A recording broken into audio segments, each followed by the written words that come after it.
Okay friends, நம்ம வந்து இன்றைக்கி ஒரு நண்டு கிரேவி தான் செய்ய போகிறோம். அதுக்கு பார்த்திங்கன்னா நான் வந்து நல்லா எண்ணெயை காய வச்சுருக்கிறேன். ஒவ்வொருத்தவங்களும் ஒவ்வொரு ஸ்டைலில் செய்வாங்க. நான் எப்படி செய்வேங்கிறத உங்கள்கிட்ட ஷேர் பண்ணிக்கிறேன். கொஞ்சம் சோம்பு போட்டுக்கலாம்.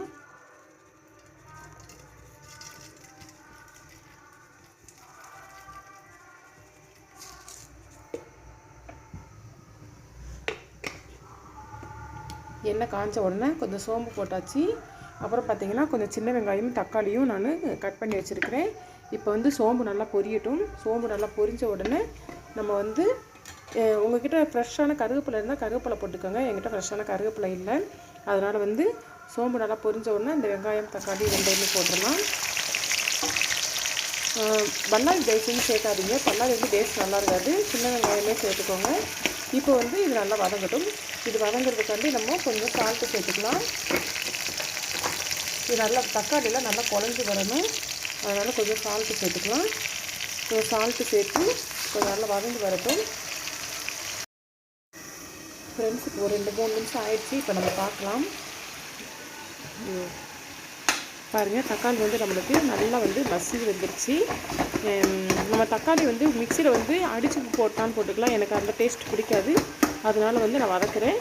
நீங்கள் உங்களுக்கு வேணும் அப்படின்னா நம்ம தக்காளியை மிக்சியில் லேசாக ஒரு சுற்றி கூட நைஸாக அரைச்சி கூட நம்ம போட்டுக்கலாம். இப்போ இந்த ஸ்டேஜில் நம்ம கொஞ்சோண்டு இஞ்சி பூண்டு பேஸ்ட் போட்டுக்கலாம். இஞ்சி பூண்டு பேஸ்ட் போட்டு அதேமாதிரி அந்த பச்சை வாசம் போகிறது முடிய ஒரு 2 நிமிஷம் நம்ம நல்லா வதக்கி விட்டுக்கலாம். நல்லா வந்து இஞ்சி பூண்டு பேஸ்ட்டுமே பாருங்கள் நல்லா மசிஞ்சு வந்துருச்சு. இந்த நேரத்தில் வந்து நான் வந்து குழம்பு மிளகாத்தூள் போட்டுக்கிறேன். இதில் வந்து நான் எல்லாமே சேர்த்து அரைச்சதுனால நான் இது மட்டும் போடுறேன். சப்போஸ் இல்லை அப்படின்னா மல்லித்தூள், சீரகத்தூள், கொஞ்சோட வத்தப்பொடி இது நீங்கள் போட்டுக்கோங்க. ஃபைனலாக வந்து நம்ம சீரகத்தூளும் கொஞ்சம் பெப்பரும் போடுவோம். அதனால் சீரகத்தூள் பார்த்து போட்டுக்கோங்க. இப்போ பாருங்கள் இந்த அளவுக்கு வந்துடுச்சு. இப்போ இதில் நம்ம கொஞ்சம் தண்ணி ஊற்றிக்கலாம். தண்ணி ஊற்றி நம்மளுக்கு எந்த அளவுக்கு வேணுமோ, குழம்பு மாதிரி வேணும் அப்படின்னா குழம்பு மாதிரி வச்சுக்கலாம். இல்லை கிரேவி மாதிரி வேணும் அப்படின்னா கிரேவி மாதிரி வச்சுக்கலாம். இப்போ இதில் தேவையான அளவுக்கு நம்ம தண்ணி ஊற்றிடலாம். நீங்கள் கருவேப்பிலை இருந்தால் நம்ம வதக்கிறப்பே கொஞ்சம் கருவேப்பிலையும் போட்டு வதக்கிடுங்க. இப்போ வந்து கொஞ்சம் இந்த மசாலா வாடையெல்லாம் கொஞ்சம் போட்டும் அதுக்கப்புறம் வந்து நம்ம க்ளீன் பண்ணி வச்சுருக்கோம் பார்த்திங்களா, நண்டு க்ளீன் பண்ணி வச்சுருக்கிறேன். இந்த நண்டையும் போட்டுக்கலாம். நான் வந்து வினிகர் போட்டு லேசாக அலசி வச்சுருக்கிறேன். அந்த ஸ்மெல் இல்லாமல் இருக்கணும் அப்படிங்கிறதுக்காண்டி இப்போ அதை கொதிச்சு. இப்போ பார்த்திங்கன்னா நம்மளுக்கு வந்து மசாலா வந்து நல்லா கொதிச்சிருச்சு. இது வந்து நல்லா காரசாரமாக இருக்கும். பார்த்திங்கன்னா நம்மளுக்கு இந்த சளி நேரங்களில் இந்த நண்டு சாறு வச்சு குடிக்கிறது ரொம்ப நல்லது. இப்போ நம்ம வாஷ் பண்ணி வச்சுருக்கிறேன். நம்ம நண்டை போட்டுடலாம்.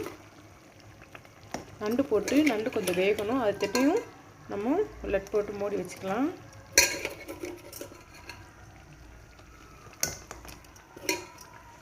இப்போது நம்ம எல்லா நண்டையும் போட்டாச்சு.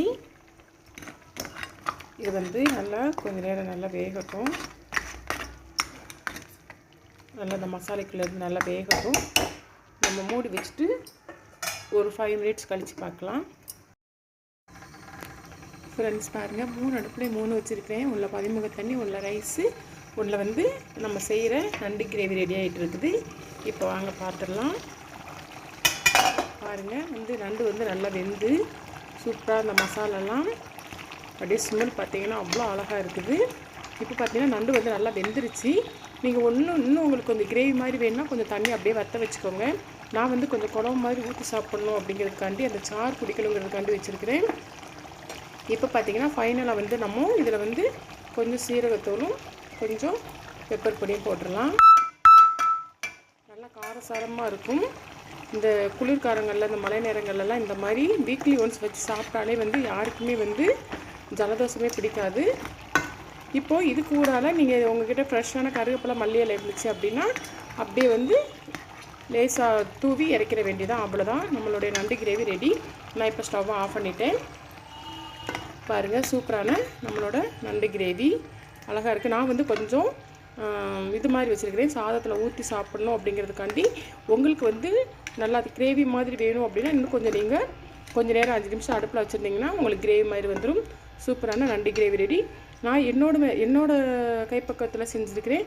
நீங்கள் எப்படி செய்வீங்க அப்படிங்கிறது எனக்கு கமெண்ட் பாக்ஸில் மென்ஷன் பண்ணுங்கள். நான் செய்கிற இந்த மாதிரி பிடிச்சிருக்கா அப்படிங்கிறதையும் சொல்லுங்கள். Okay friends, okay bye.